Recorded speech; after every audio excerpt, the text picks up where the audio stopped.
Vamos falar da pesquisa Genial Quest, né, que saiu agora. 35% dos deputados federais entrevistados, são 513 ao todo.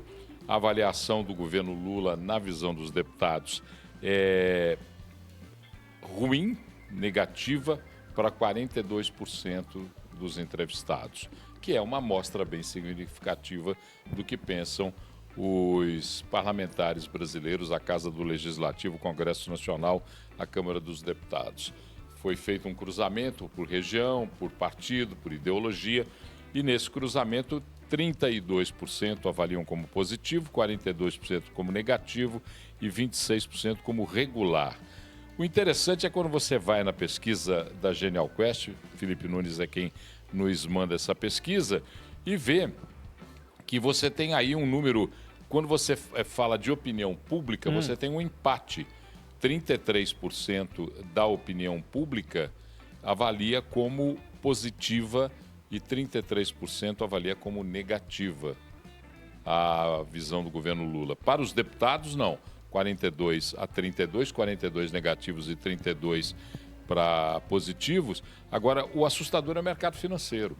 O mercado financeiro avalia o governo Lula como negativo. 64% dos entrevistados no mercado financeiro consideram negativa a ação do governo Lula. E só 6% avaliam como positivo. Esse é o recorte mais interessante dessa pesquisa. E se o Brasil está indo na direção certa, 52% dos entrevistados dizem que não e 38% dizem que sim. Uma avaliação não muito boa do governo Lula. Mais uma vez, se você pergunta para a opinião pública se o Brasil está indo no caminho certo, 49% acham que não e 41% acham que sim. A margem de erro dessa pesquisa é de 4,8 pontos percentuais. Então já é um pouco maior, mais elástica. 49 com 41, dá quase que um meio do caminho para ser encontrado. Mas na visão dos deputados, o Brasil não está indo na direção certa, e aí 52% acham que não e 38% acham que sim. Com relação à política econômica, para os deputados, 55% dos entrevistados acham que ela está indo no caminho errado e 40% no caminho certo, 5% se abstiveram de dar a sua opinião. E, mais uma vez, quando você pega o mercado financeiro e a Câmara dos Deputados, por exemplo, o mercado financeiro avalia como errado o caminho da política econômica do presidente Lula, 71% avaliam como errado e 29% como correta. Na Câmara, 55% errado e 40% correto. Para a gente finalizar essa história, na verdade, é muito complicada a situação do governo Lula, porque o governo Lula não produziu nenhum cenário positivo para dizer que tem feito alguma transformação. Algumas coisas que a gente tem que observar. Primeiro, eu acho que há mesmo por parte do governo Lula um equívoco brutal com relação à comunicação. O presidente Lula atropela os seus ministros constantemente e tem opiniões muito particularizadas. Dizem em Brasília, muito influenciadas pela primeira-dama. A primeira-dama que hoje, inclusive, controla a agenda do presidente Lula.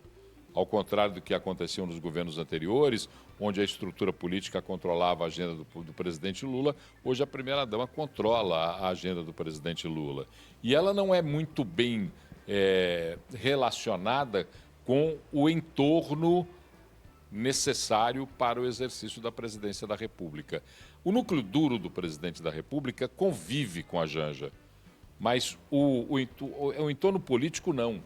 O entorno político vê em Janja uma dificuldade para poder ter acesso ao presidente Lula e entender claramente quais são as posições do presidente. O governo Lula 3, chegando no seu 1 ano e meio de gestão, ainda se atabalhoando com ministros, né, Paulo? Teve queda de ministro, está tentando alinhar o discurso, mas eu acho que o mais gritante dessa pesquisa é o descompasso do governo federal com a Câmara dos Deputados. A quem ele precisa para aprovar pautas importantes, Paulo. Olha que interessante, você tocou no ponto que eu ia falar agora. Como é que você avalia, como é que os deputados entrevistados avaliam a atenção dada pelo governo aos parlamentares? Apenas 4% dos entrevistados, dos 35% dos entrevistados na Câmara dos Deputados, dizem que dá mais atenção do que deveria.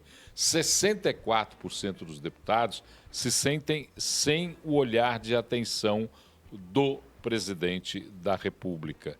É muito complicado para um governo que tem pautas delicadas para serem apresentadas e aprovadas, e o governo Lula, então, tem aí uma dificuldade muito grande. A gente vê a necessidade que o governo Lula tem o tempo inteiro de ficar se desmentindo, rearticulando. Essa é uma questão que está evidente, basta você olhar o que acontece em Brasília, o descompasso do que acontece em Brasília. Para a gente finalizar, um produto desse descompasso é a indicação de Paulo Pimenta, ministro da Comunicação, para aquele ministério extraordinário do Rio Grande do Sul. Paulo Pimenta tem interesse em ser governador do Rio Grande do Sul. Ele não esconde isso. Paulo Pimenta tem interesse em lançar a sua candidatura.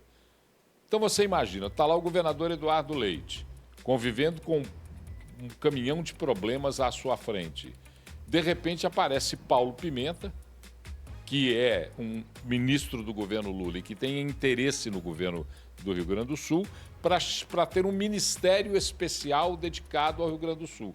Está na cara que isso vai virar plataforma política, está na cara que isso vai virar escritório de negócios políticos. E não políticos. É o momento para tratar dessa forma, Não né, Paulo? é o momento para tratar dessa pauta. É um descompasso. Eu acho que é uma falta de sintonia do governo do presidente Lula para com os anseios da população e para com as expectativas da nação. O presidente Lula tem perdido a sintonia. O presidente Lula tem ficado cada vez mais autoritário. Ele já era uma pessoa muito autoritária. Quem convive com o presidente fora e dentro do partido sabe da capacidade de autoritária que ele tem. Ele tem um viés, um traço de autoritarismo. E agora parece que vem mais acentuado ainda nesse terceiro mandato do presidente. Tá aí, resumo do que a gente está vendo aí na vida. Tá aí, gente, análise de Paulo Leite dessa nova pesquisa Genial Quest divulgada hoje.